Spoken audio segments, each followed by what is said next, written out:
Et je laisse Léo Tical donner le départ aussi. 3, 2, 1. Léo, à toi pour le départ.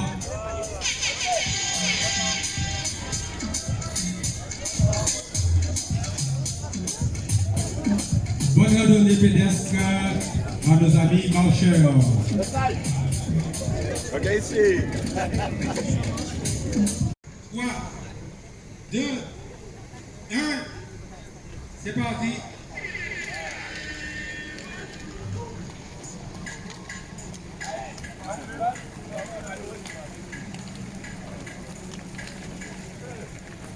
Martinique, c'est dans la commune de Trinité, à l'usine du Galion, que s'est déroulée la 17e édition du Randocan, avec 86 marcheurs et 256 VTT dans les quartiers de la ville de Trinité. Écoutons quelques réactions. Jean-Yves Glany, président de Manicotine 97. Alors, parlez-moi de cette manifestation, on va dire, c'est la 17e aujourd'hui de ce Randocan. Tout à fait. Alors aujourd'hui, nous sommes le dimanche 24 mars 2024. Donc nous sommes à l'usine du Galion qui nous reçoit encore une fois. Merci encore à la direction de l'usine du Galion. Donc Randocan, le 17e tour, organisé en collaboration avec la ville de la Trinité, l'exploitation agricole du Galion, l'usine du Galion, nos partenaires, DJ 113, Royal, SMCR, comme je, Naros Immobilier, en fait, tous nos partenaires. Je commence si je ne vais pas oublier quelques-uns. Mais bon, ils sont quand même importants d'être avec nous. Floup, pour les nommer, Hello, enfin, pas mal de partenaires qui nous font confiance chaque année et nous les remercions davantage à chaque édition, chaque jour. Voilà. Président, combien de personnes, combien de randonneurs à vélo et à moto? Alors, vous êtes en partenariat avec la partie marche et la partie vélo. Expliquez-moi un peu la spécificité de ce Randocan. Tout à fait. Alors, la Randocan, c'est deux activités, principalement, c'est le VTT et la marche. Alors, la particularité du VTT, c'est que la randonnée VTT est balisée de A à Z. Il y a deux circuits. Cette année, le kilométrage sera de 20 km et de 31 km pour le grand circuit, le rouge. Et la marche est encadrée par l'association Osons Découvrir, donc qui fait l'encadrement de la marche, qui fait à peu près une dizaine de kilomètres. Voilà. Quand vous parlez de sécurité, expliquez-moi un petit peu pourquoi une grande sécurité, puisque vous êtes dans les terres. Alors oui, ça veut dire qu'au niveau de la marche, donc ils ont pas des circuits ce qu'on appelle des chemins de travers. Au niveau du VTT aussi, mais il nous arrive de couper des voies carrossables, des départementales, etc. de façon sur certains chemins.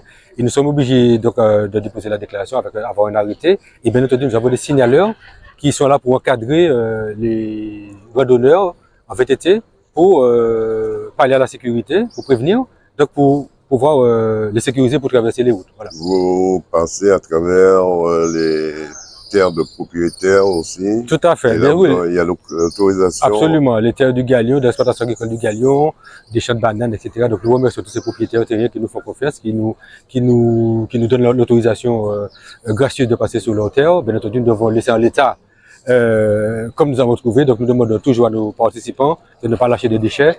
Et même lorsque nous passons après eux, nous ramassons, autant que faire se peut, bien entendu, les panneaux, les balises et tous les déchets éventuels qui seront sur le circuit. Une fois par année ce Randocan, mais ça se prépare depuis quand?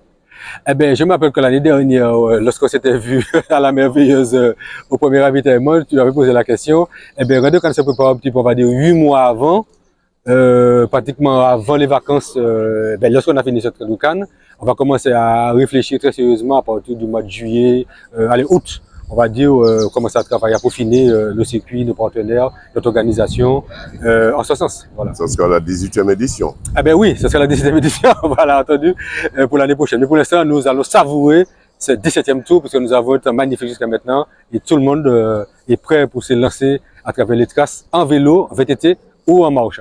On va à une dernière question, Président. À quelle heure exactement les deux départs?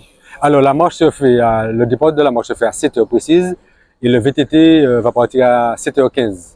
Voilà. Dame Nature ne va pas trop gêner? Non, mais nous sommes déjà d'optimistes. Vous savez, lorsque, comment dire, on va pour un objectif positif, eh bien, on attire le positif. Donc jusqu'à maintenant, on a eu du soleil, et bien on aura encore du soleil, et puis un petit peu de fraîcheur, ça fait pas de tort parce que nous sommes au carême. Hein. Donc s'il y a du vent, c'est bon, s'il y a du soleil, c'est bon, on fait ça qui nous après. Voilà. Dernière question, qu'est-ce qu'on peut vous souhaiter? Eh bien, qu'on passe une très belle édition de Randokan 17e tour 2024, en collaboration avec nos partenaires, encore une fois, privés, institutionnels, tous nos partenaires, et puis bien entendu, merci à DD News KMT, qui nous fait le plaisir de nous rendre visite encore comme l'année dernière, à tous nos partenaires, qui soient de près ou de loin, à tous les gens qui nous encouragent également, et merci surtout, merci d'aider aux riverains, aux automobilistes pour leur patience et leur compréhension. Merci. 100% Sport vous remercie. Merci Dédé, merci 100% Sport. Monsieur Chalonneau, comment ça se passe cette 17e édition de cette randonocane pour l'usine du Galion?